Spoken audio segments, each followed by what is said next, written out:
I'm sorry, but I hate bebop scales. There's no other way to say it. And I really think that they miss the part of the sound that I really love about bebop. And bebop is incredibly important for learning jazz. Just listen to what Christian McBride says. Let's make something very clear.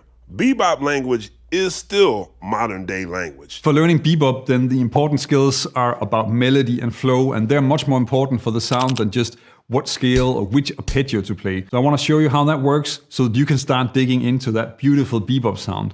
Now, I'm of course also a bit curious how many comments I'm going to get from people who absolutely hate bebop, but I'm sure that more people love it. Charlie Parker's solos completely blew my mind when I was just getting into jazz. It was especially the jazz blues solos that I connected with, like this one on KC Blues.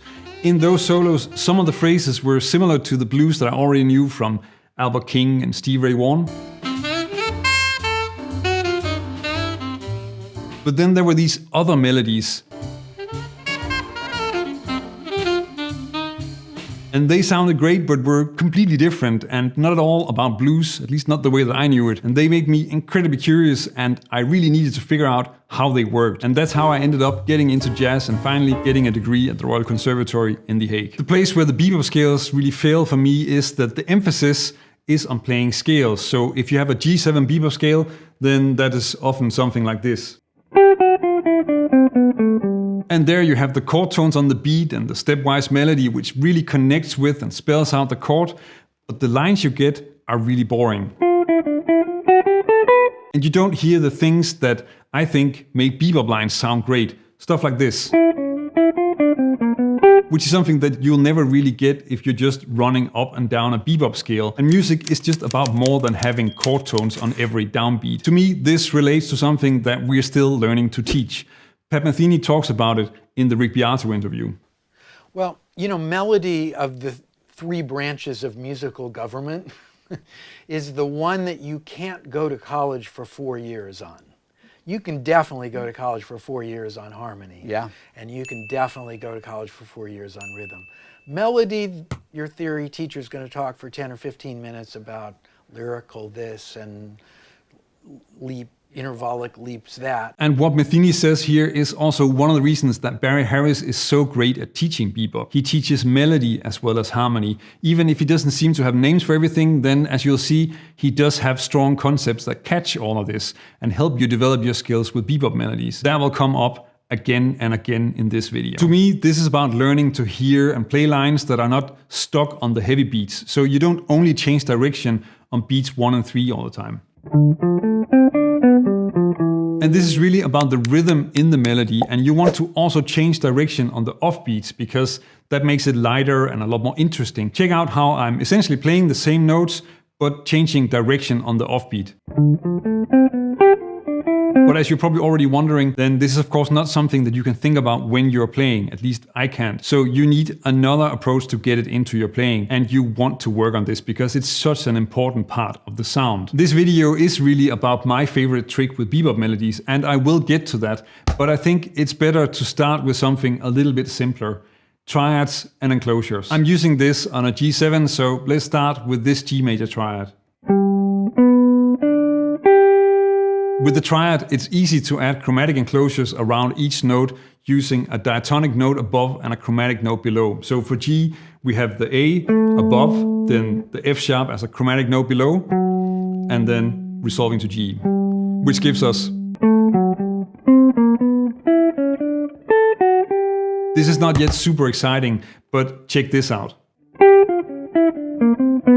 Here you have a line that isn't just moving in one direction all the time and still makes sense with the chords. There is a secret ingredient, but I'll get to that in a bit. Just keep in mind how far this is from.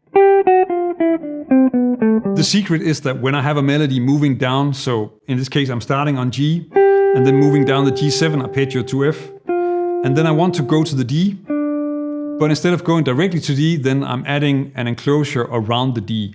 But, and this is the important part, if the melody is moving down, then try to play the enclosure moving up. So in this case, I'm skipping down to the C sharp and then going back up to E before landing on the D.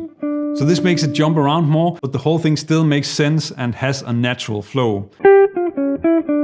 It's very important to keep in mind that this is not a strict rule and the only way that you can use enclosures, but you want to train yourself to hear melodies like this. A common one with Joe Pass is this one, which I transposed to C major. The reason why I remember this one was that I used to always mess that up when I had to play this solo out of the Joe Pass guitar style book.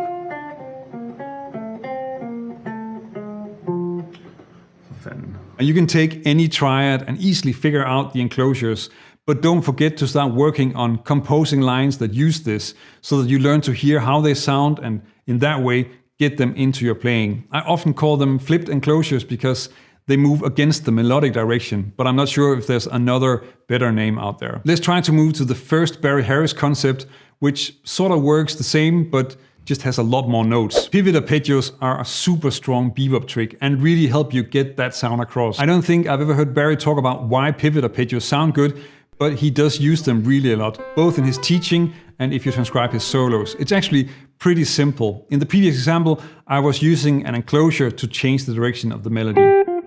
But now I want to use an arpeggio to do that. Now, if you start with a basic C major 7 arpeggio, you turn that into a pivot arpeggio by playing the first note and then moving the remaining 3 notes down an octave. So, and this is a great way to get your lines to move around in a more interesting way. Just listen to Grant Green. He does this all the time. Here's a phrase from his solo at the end of the bridge on I Remember April. And to translate this back to the G7 I started with, let's use the arpeggio on the 7th of the chord, which is of course F major 7. And then you have a line that skips around but is still solid. In this example, I'm using another Barry Harris trick that's really powerful. But again, you want to start just writing lines with pivot arpeggios and get used to how they sound to get them into your ears and into your playing. What you might have noticed is that in the second half of the bar, the melody is really just moving down, but then it goes back up to the D. And this is actually another way to get a beautiful interval skip in there without sounding abstract and unnatural. This is a Barry Harris half step and coming out of the Barry Harris chromatic scale. I get that it may sound a bit strange that I refer to the note D as a half step between C and B in the C major scale, but that's actually how Barry Harris chromatic scale works, and that is an amazingly powerful tool for some really fantastic bebop phrasing. You take the C major scale. Now Barry came up with a way of adding a half step or chromatic note between all the notes of the scale. But of course, you need a trick here and there along the way. The first part is easy. You take a C sharp to get from C to D. And a D sharp to get to E. Here's a little bit tricky because between E and F, there's no half step. So to add something in between those two, then I'm going to take the scale note that's above the F, the target note. So that gives me. And then I can move on again, so now I can just move with F sharp up to G, and then G sharp, and A sharp. And then again, between B and C, there's no half step, so I take the scale note above. And that gives me.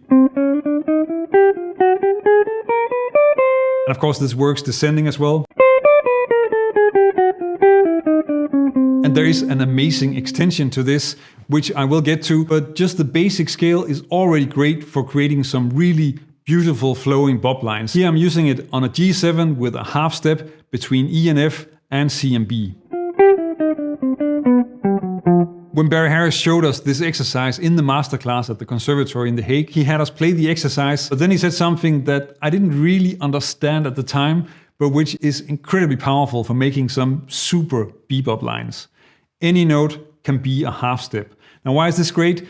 This works because you can use other notes that give you other interval skips and they can still sound great and keep the flow without becoming unnatural. Let's take the beginning of the previous example. I'm using the G as the half step here, so. But A actually works as well. And it turns out that the lower A with this huge interval skip actually sounds amazing. And then you can start doing stuff like this using enclosures and chromatic scale together. And remember that we're getting into this because we don't want to get stuck playing solos that sound like this. But it actually gets even more crazy because There's actually another level to this one as well. Now you have a way to add an interval skip as a Barry Harris half step, but you can actually add a chromatic leading note to your half step as well. And I know it sounds a little bit weird, but you go from this, and then we give that low A that we're using as a half step a chromatic leading note. And with the chromatic boosted half step, which is clearly not a great name for this, then you can create a line that sounds like this. Maybe the most important part of getting this into your playing is that you start to recognize it in the solos of the people that you listen to. And one of the best places to start with this is definitely Grant Green, because his solos are super inspiring, clear examples of how this works, and they're not too fast to follow. One solo that covers all the examples in this video is his solo on You Stepped Out of a Dream, which I break down in this video, so that you can hear all of this in action and get started using it yourself.